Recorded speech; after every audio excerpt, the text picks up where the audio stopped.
Welcome to the Stop Overdrinking and Start Living podcast, where high-achieving working moms come to learn how to stop overdrinking, reduce overwhelm and anxiety, and show up like the players they were meant to be. I'm your host, Angela Mascenik, and let's dig in. Welcome to episode 2, Why We Overdrink. Hello, how are you all? I am amazing. Man, how has your January been so far? My kids just went back to school today, and I really enjoyed my time with them. We had an amazing Christmas break and got to spend the holiday with my family up in Indiana, and we decided this year that we were going to have a Christmas experience instead of a bunch of presents. So we woke the kids up at about 3:30 in the morning, a couple days before Christmas, and told them that we were driving to Indiana to surprise my parents. And we had already packed up their stuff and we were ready to go. So we drove for 13 hours straight and we knocked on the door at my parents' house and said, "Merry Christmas and surprise." It was so awesome. They were so happy to see us. I got to see my grandmas, who are 87 and 90 years old. And it was just awesome. I love my grandmas. They've collectively had 10 kids, careers, traveled all over the place, and survived their husbands. And my 90-year-old grandma still lives alone. They're so cute. Anyway, the break was nice, but I am excited to dig into 2019 and blow it the F up. Today, I want to talk to you about why some of us overdrink. Well, why most people overdrink when they do drink. Did you know that according to the Mayo Clinic, the Center of Disease Control, Harvard University, and many other reputable institutions all agree that moderate amount of alcohol consumption is 1 drink per day for women of all ages? I'm going to repeat that. Most institutions such as the Mayo Clinic, the Center of Disease Control, Harvard, recommend that the moderate amount of alcohol consumption is 1 drink per day for women of all ages. That is 1 5-ounce glass of wine, mamas, per day. And if you don't drink 6 out of the 7 days in a week, it doesn't mean that you can have 7 drinks in one night. It's 1 drink per day, period. Any more than that, you are at risk for certain diseases, especially breast cancer in women. Last fall, a study came out from the Global Burden of Disease, which analyzed levels of alcohol use and its health effects in 195 countries from 1990 to 2016. While the study's authors say that moderate, remember 1 drink per day, drinking may safeguard people against heart disease, they found that the potential to develop cancer and other diseases offsets these potential benefits, as do other risks of harm. The report urges governments to revise health guidelines to suggest lower levels of consumption. The study concluded that there is no safe level of alcohol to consume. Our results show that the safest level of drinking is none, the report states. This level is in conflict with most health guidelines, which expose health benefits associated with consuming up to 2 drinks per day. The study looked at a broad range of risks posed by alcohol consumption, including diseases, driving accidents, and self-harm. According to the report, alcohol led to 2.8 million deaths in 2016. It was the leading risk factor for disease worldwide. The study found accounting for almost 10% of deaths among those ages 15 to 49. For younger people, the 3 leading causes to death linked to alcohol use were tuberculosis, road injuries, and self-harm. Drinking alcohol was also a leading cause of cancer for people older than 50. Well, why do so many people drink then? Don't they know the health risks? Don't they know that if you can stop over drinking and prevent a lot of horrible health problems like breast cancer? Okay, I'm telling you why people overdrink today. First, society has taught us that there is something wrong with us if we can't drink like normal people. We are constantly seeing messages on social media, in restaurants, on vacation, at yoga, at work, that we should be drinking every damn event in our lives. This is a lie. It isn't normal to drink at yoga class or at 11 a.m. on Sunday or every time we go out to dinner. But we are made to feel that way because alcohol is so integrated into our society that when we start to question it, it makes us feel like there is something wrong with us. There is nothing wrong with you. I want you to really hear me here. There is nothing wrong with you. I want you to really think about this for a moment. When was the last time you went to a party and there wasn't alcohol available? I remember a shift when baby showers didn't offer champagne or cocktails and they were somewhat boring. Now you better have alcohol to entice your friends to come, right? My baby shower was a full-on day rager. We invited all of our friends to come celebrate with us for a full weekend. We had a picnic at Golden Gate Park in San Francisco, had it catered, lots of beer and wine, music, all of it. It started in the early afternoon and went into the wee hours of the next morning. People overdrank a lot. I got pissed because I wasn't drinking, obviously, and everyone was just annoying me. Fights happened. Things were said that can't be undone at a baby shower.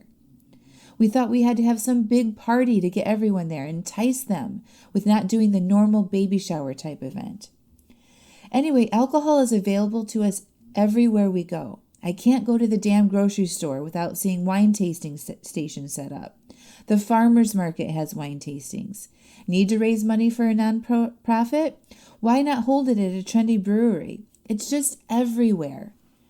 A big winter storm is coming, or a major hurricane is going to come through, and everyone rushes out to get their wine before they can't drive for 2 days. Yesterday, I saw on my Mother's Club Facebook page a mom who is struggling with her preteen, and she actually wrote, "I need a way to cope with her, and I'm allergic to wine, so I can't even use that like most of you." She wrote that. That is a big, that says a lot about our mommy wine culture, right? We acknowledge and we talk and joke about needing wine to cope with our kids and to be a parent. As moms, we have been taught that you can't get through motherhood without drinking wine to handle it all. I certainly thought I needed wine and margaritas to get through the early baby years with my kids. I would run out of the house in a panic to escape as soon as my husband got home from work. Off to the wine bar to be sophisticated for an hour or two and to numb myself from all the anxiety of working and raising babies. Society influences us all the time. We need to wake up and be aware of these messages we are receiving when it comes to alcohol. Alcohol is a drug. There is no regulation of it except that people under 21 can't buy it in the U.S. No limits of how much you can buy. Some states have laws on Sundays or you can't buy liquor before a certain time, but that doesn't really stop people. We can drink when we want, whenever we want, how much we want with little issues.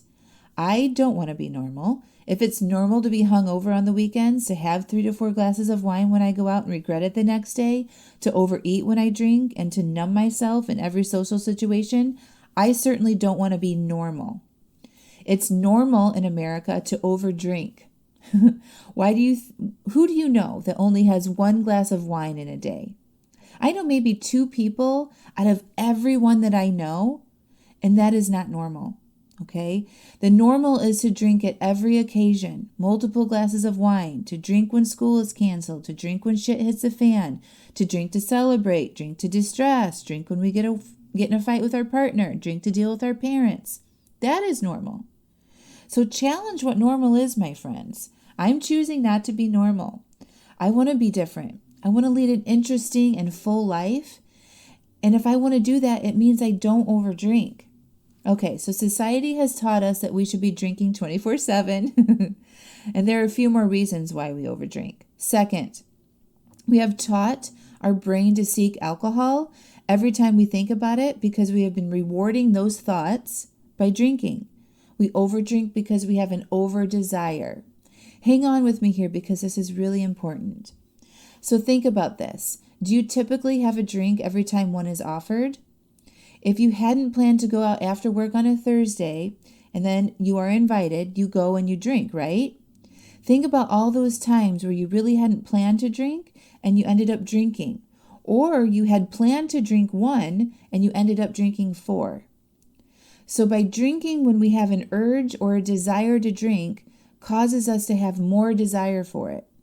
Drinking when you are in response to a whim to drink and then you drink makes that desire even stronger next time.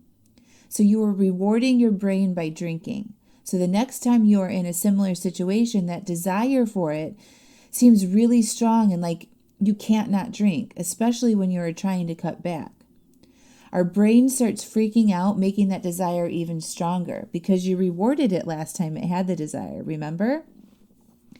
We don't know how to handle that strong desire. Desire is a feeling. So we give into it finally by drinking. When we give into that desire, we make that neural pathway stronger and stronger. So the desire for the wine increases over time.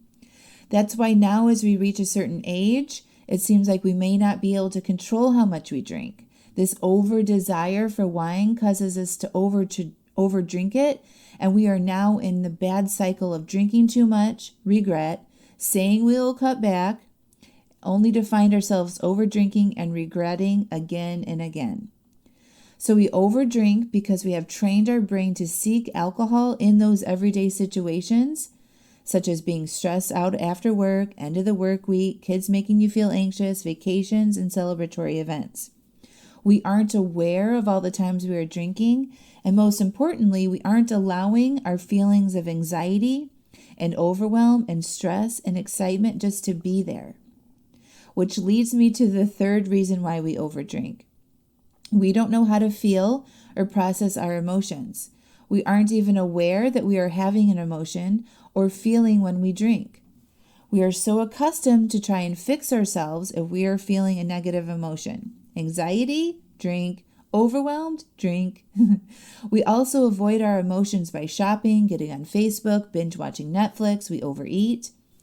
And this just doesn't apply to negative emotions. Have a big win at work? We celebrate to try to up that happy feeling by drinking and eating. Birthday? Drink and eat. We can't just be happy with feeding ourselves. We can't be happy without feeding ourselves or drinking.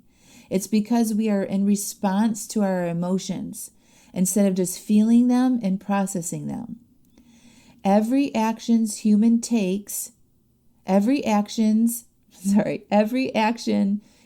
take is based on how we feel or don't want to feel. We are over drinking to avoid our emotions, good or bad. That urge or desire you feel to drink is a feeling or an emotion you are having. You aren't comfortable with just feeling it. You want that urge to go away. If you don't know how to process it, it can turn very intense because you are trying to push it away and avoid it. So we give into it when we don't want to feel it and we drink. So these three things: societal messages telling us that we should be able to drink like any normal adult, giving into our thoughts and desires to drink when they weren't planned, and not being willing or understanding our emotions and how to handle them is why we overdrink. Typically, it looks like this. You have a hard day at work. You're driving home and you start to have thoughts like, that was a horrible day. I could really use a glass of wine right now. No, I said I wouldn't drink tonight. I can't believe my coworker completely dropped the ball like that. I would never do something like that. Why can't they just do their job? I want a glass of wine. I had a hard day. I'm a grown-ass woman with a good job, and there's no reason why I can't have a glass of wine after a hard day.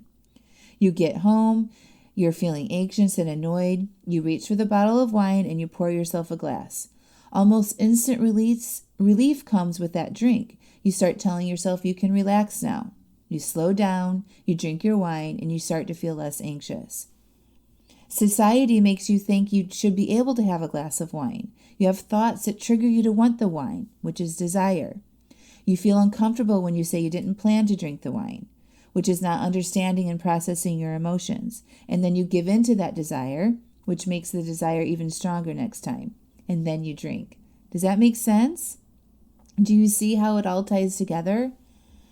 The good news here is there is nothing wrong with you. Nothing has gone wrong. You don't have a malfunctioning brain. Your brain is working exactly how it should be.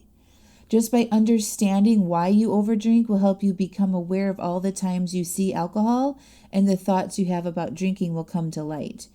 You might start questioning your drinking and challenging yourself not to drink every time you think it sounds like a good idea. If you want more of this, come over to AngelaMascenik.com and enter your email address in the subscribe box of my website. I'll send you an email every day for a week with tips and strategies to stop overdrinking. You can take your power back immediately with what I teach you. I have applied all of these same strategies to permanently stop overdrinking and to create the life I have always dreamt about. You can too. Come on over to AngelaMascenik.com. That's Angela Mascenik, MASCENIK.com, and enter your email address in the subscribe box. Also, if you enjoy this podcast, I would love it if you could take 5 minutes and review me on iTunes. You can do it right from your phone. Open your podcast player, click on my show, and then scroll down until you see review. Click on the 5th star, give me a 5-star review, and then scroll a little bit more and click on write a review and leave a few sentences about how amazing my podcast is. I really appreciate it, and the more reviews I get, the more women see my podcast and the more people I can help. So get on over there and review me. I love you so much. Talk next week. Bye for now.